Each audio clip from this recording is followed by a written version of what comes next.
পৃথিবীতে একজন মানুষই শুধু জানতেন যে তিনি পৃথিবীতে কতদিন বাঁচবেন, সেটা হচ্ছে সাইয়েদনা আদম আলাইহিস সালাম। ওনাকে বলে দেওয়া হয়েছিল উমরুকা আলফু সানা, তুমি পৃথিবীতে বাঁচবে 1000 বছর। কয় বছর? সাইয়েদনা আদমের সামনে অনেকগুলো রূহ রাখা হলো।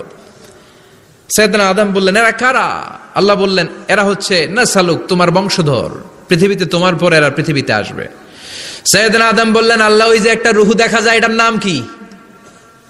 আল্লাহ বললেন, হাদা ইবনুকা দাউদ, এটা তোমার ছেলে দাউদ, সে দুনিয়াতে নবী হয়ে আসবে, তার ছেলে সুলাইমানও নবী হয়ে আসবে।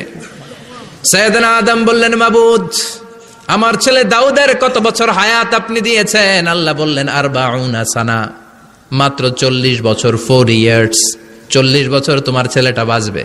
ও আল্লাহ, আমি বাঁচবো কয় বছর? তুমি বাঁচবা 1000 বছর। সুবহানাল্লাহ। সাইয়েদনা আদম বললেন, মাবুদ, এত ফুটফুটে সুন্দর আমার ছেলে দাউদ, মাত্র 40 বছর দিলেন কেন? জিদ মিন উমরিহি, বাড়ায়া দেন। কি করেন? সুপারিশ করতেছে পোলার লাইগা। কে? বাবা। আল্লাহ আপনি বাড়ায়া দেন। আল্লাহকে বাড়ানো যাবে না, লেখা হয়ে গেছে। রুফিআতিল আকলাম ওয়া জাফফাতিস সুহুফ, কলম তুলে নেওয়া হয়েছে আর কালি শুকায় গেছে, আর কিছু করা যাবে?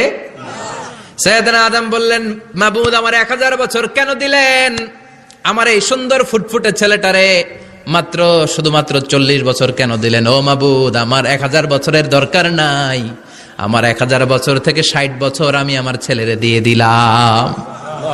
দাউদ আলাইহিস সালাম বাঁচবে 40 বছর, তো বাপ আদম যদি আরো 60 দেয়, 40 আর 60 মিলে কত হয়? 100। ভালো হিসাব বোঝে এরা, 100। আর আদম আলাইহিস সালাম পেয়েছিলেন 1000 বছর, 60 কমে গেলে রইল কত? 940 বছর পৃথিবীতে থাকার পরে মালাকুল মাউত চলে এসেছে। কারণ এটা on time, the death will come on time, it never late, কখনো দেরি হয় না। আল্লাহ বললেন, লিকুল্লি উম্মাতিন আজালুন ফাইযা জাআ আজালুহুম লা ইস্তাখিরুনা সাআতান ওয়া লা ইস্তাকদিমুন। মৃত্যুর একটা নির্ধারিত সময় আমি বেঁধে দিয়েছি, অন টাইম, অন টাইমেই চলে আসে, 1 সেকেন্ড আগেও আসবে না, 1 সেকেন্ড পরেও আসবে না।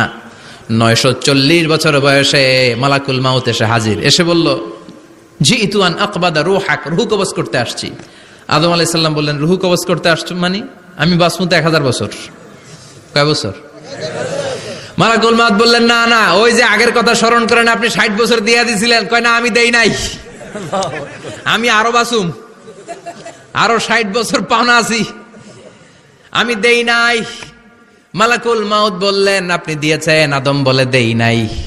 মালাকুল মাউত বলে, আল্লাহ ঘটনা দেখেন, দিয়া কয় দেই নাই। আল্লাহ কয়, থাক, কথা কইস না, আয়া পড়। সুবহানাল্লাহ পড়েন। নাসিয়া আদম ফানাসিয়া বানু, ভুলে গেছেন উনি। আমরা ভুলে যাই, আমরা খেয়ে বলছি খাই নাই, নিছিলাম পকেটে, কয় নেই নাই। এরকম ডাকাইত আছে না নাই?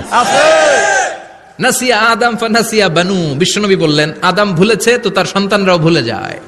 জাহাদা আদম ফাজাহাদা যুররিয়াতু, আদম অস্বীকার করেছে, তার সন্তানরাও অস্বীকার করে। সেদিন থেকে আল কিতাব ওয়া শুহুদ, মানে লিখে রাখার সিস্টেম আর সাক্ষীর সিস্টেম চালু হয়েছে।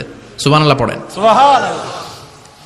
940 বছর বয়সে মালাকুল মাউত এসে আদম আলাইহিস সালামের রূহ নিতে পারে নাই। উনি 1000 বছর যখন হয়েছে তখন এসে সাইয়েদনা আদম আলাইহিস সালামের রূহ কবজ করেছে। যেই দিন পৃথিবীর প্রথম মানব, প্রথম নবীর রূহ মালাকুল মাউত দুনিয়া এসে কবজ করেছে, ওই দিনটাও ছিল জুমাবার। সুবহানাল্লাহ, আল্লাহু আকবার। আবার বিশ্বনবী বললেন, লা তাকুমুস সাআহ ইল্লা ফি ইয়াউমিল জুমআহ ইযা যুলজিলাতিল আরদু জিলজালাহা ওয়া আখরাজাতিল আরদু আসকালাহা ইযা রুজ্জাতিল আরদু রাজ্জান ওয়া বুসাতিল জিবালু বাসসা। কিয়ামতের দিন পৃথিবীটাকে একটা প্রকম্পন দিয়ে কাঁপিয়ে দিবে কে? আল্লাহ। মারাত্মক একটা ঝাঁকুনি দিবে আল্লাহ, পুরো পৃথিবীটা কেঁপে ভেঙে চুরে খান খান হয়ে যাবে। এই ঝাঁকুনি আর আর্থকোয়েক, ভূমিকম্প এর ঘটনাটা যেদিন ঘটবে ওই দিনটাও হচ্ছে জুমার দিন। চিৎকার করে পড়েন সুবহানাল্লাহ।